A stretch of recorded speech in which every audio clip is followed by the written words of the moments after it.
but they had a higher political orientation than their peers who did not drop out. And they saw the system as their enemy, so they attacked it in the right circumstance. So, fast forward to 1992. Same thing. #1 record on the radio, we had Fight the Power. Fight the Power is on the radio. Rodney King gets beaten before the world. The black youth rebelled against the system.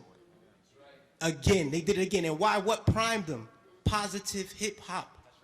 Primed them. Fight the Power, X-Clan, Brand Nubian. You had these groups out here who were pushing, who were politically orienting black kids in the right direction, giving them the proper prompters that they needed so that they can respond properly to oppression. All right? In 1967, when the riots happened, he saw that the self-esteem and the racial pride was fueling this. So he said, how do I bring that down so that they will not riot? And what he did, he flooded the airways with black exploitation movies. Nigga Charlie and the Return of Nigga Charlie. These were movies. Hip-hop didn't start calling people niggas. But these black exploitation movies brought down the self-esteem and the racial pride so that the kids will not rebel against this system of oppression. 92, the racial pride was back in effect. We had black kids going to Dr. Ben Yuckinen lectures. We were spending our money to go see Farrakhan speak. And when Rodney King got the beating, heads responded properly. Fast forward to our day. Sean Bell is shot 50 times in the street in New York by police officers. #1 song on the radio, Like a Lollipop. Nobody do nothing. Nobody respond to nothing. So this is what we're dealing with. We're not dealing with a circumstance or consequence of history. You know what I mean? The environment that we're embedded in puts us in a situation where we feel we have to maneuver and play the game and water our message down. You know what I mean? But no, what happened was they intentionally shifted the paradigm to get us exactly where we are right now. Right now, we're feeding the prison industrial complex right now. Our kids are going to prison because they're promoting these records. They're promoting these records daily that send us to jail. You know what I mean? It's cool to go to jail. You know what I mean? They glorifying these things. And it's not the black youth. We're in a position where we get, like the brother said, the choice. You know, he said, yo, I chose the positive. So I didn't do it. But every youth is not going to take that route. I know, I come from the projects. Grew up in the projects all my life. You know what I mean? And we're not turning down $500,000 to say nigga. We're not going to do it because we won't turn down $200 to take a package of crack from one corner to the next. You know what I mean? We living in a state of poverty and want of all things. So it's hard for us to make that.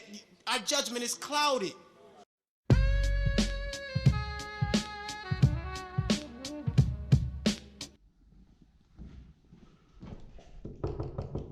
Fuck who did I offend? Rappers, sit back, I'm about to sit back, I'm about to begin. Sit back, I'm about to sit back, I'm about to begin. Sit back, I'm about to begin.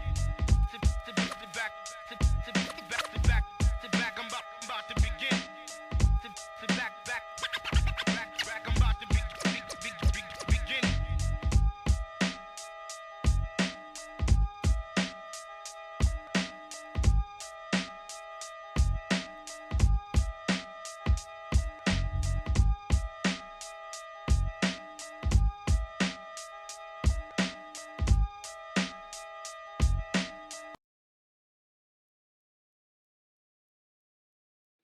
Прво те прашам, како си ти во ова време, не време?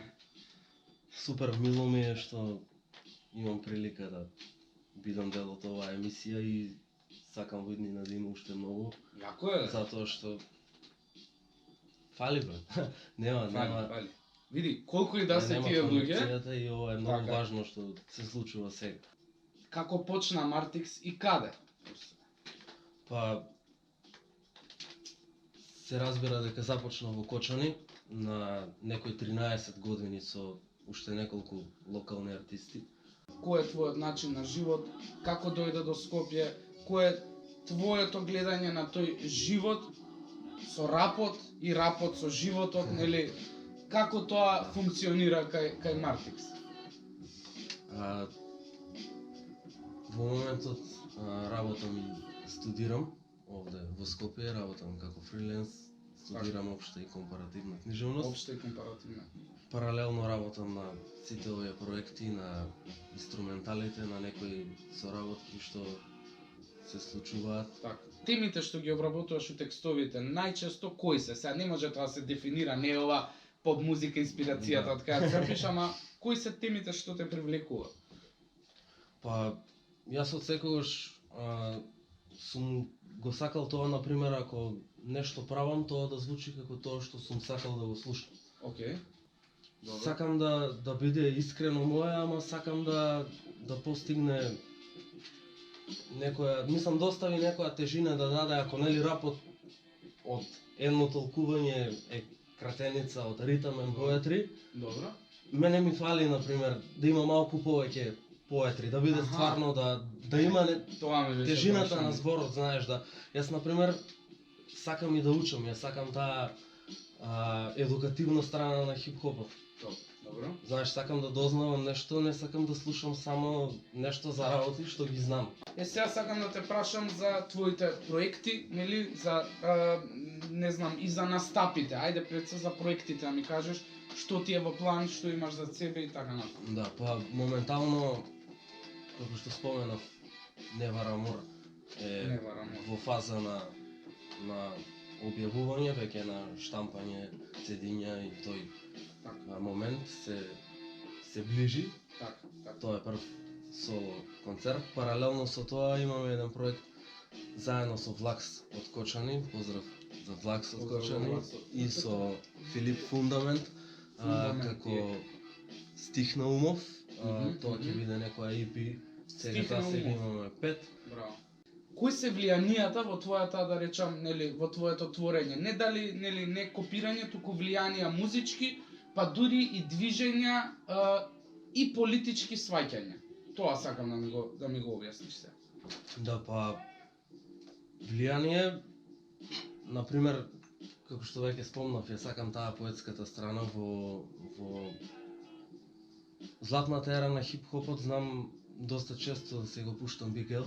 Бигел. Затоа што ја сакам, јас таа вештина во Ја го сакам Бигел, не знам дали знаеш дека е.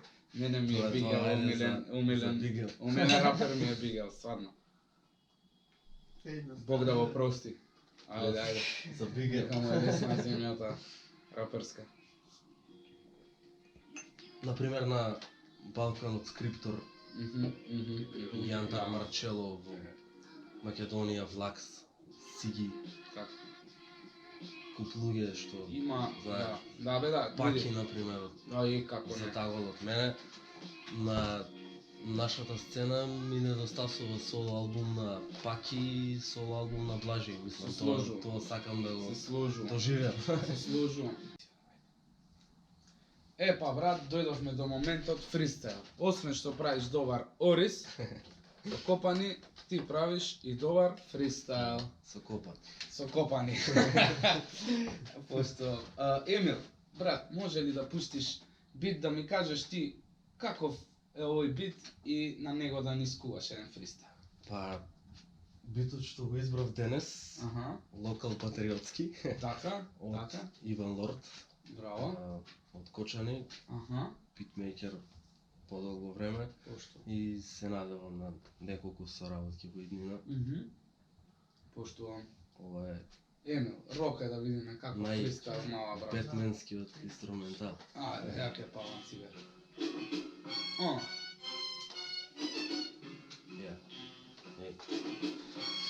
Рока е. MC-то најсмешен, вели порано рапот рај беше. Не ми се допаѓа, дај ми аир фрешер. Доваѓаат тука, велат мај прешес. Така се случува ова најгрешен. Доваѓам со стихови сам да се покорам. Ритамот е вако, штом на ритам ќе се отворам. Ова е мрсно и ова е вкусно. Сега изгуби се лудво, мислите што пловат, звукови ќе родат. Се уште сум тука додека по ритам одам. Јас одам по него кода одам по вода. Нема ништо што прават, не ме ни праќале, но не ту следал мода. Ниту движал писти, емсиња се глисти. Мартина шчената не ги бетла чисти. Дај ми метла, не сте исти, ќе ве мачам ко садисти. Ќе знаат дека сега ти си Во 4 магазин, немсињата се мините на газни.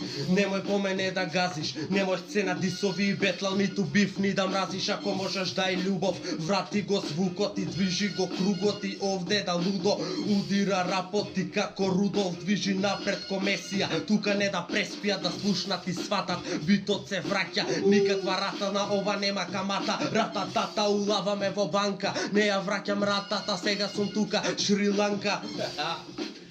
И Шималаите, еј, кучиња, шимналаите, таква е кучешка земја, не сакат на боси леки, треба сакат темјан. О, магазин 4, motherfuckers! Е! Е сега, за крај вака, мислам, на нашо, мислам, ние ќе си останеме тука, после ќе си ја правиме дружбата, али... Не завршувам. После нема да сме официјални. Да, добро, и сега не сме, таква ни е емисијата. Сакам да те прашам, нели, најклише прашање, што би порачал на сите други, нели, тие што те слушаат, што не те слушаат, што ќе те слушаат. Која е твојата порака за нив? Порака во име на хип-хопот. Па да. Би посочил да го направиме хип-хопот по едукативен, по почитуван, да добие на некоја и сериозност. Да не се исклучи ни хуморот, јас ја сакам и таа страна. Нормално. Ей, тоа беше се за ова емисија, деца. Можете да наследите на следните адреси. Поздрав и see you, motherfucker!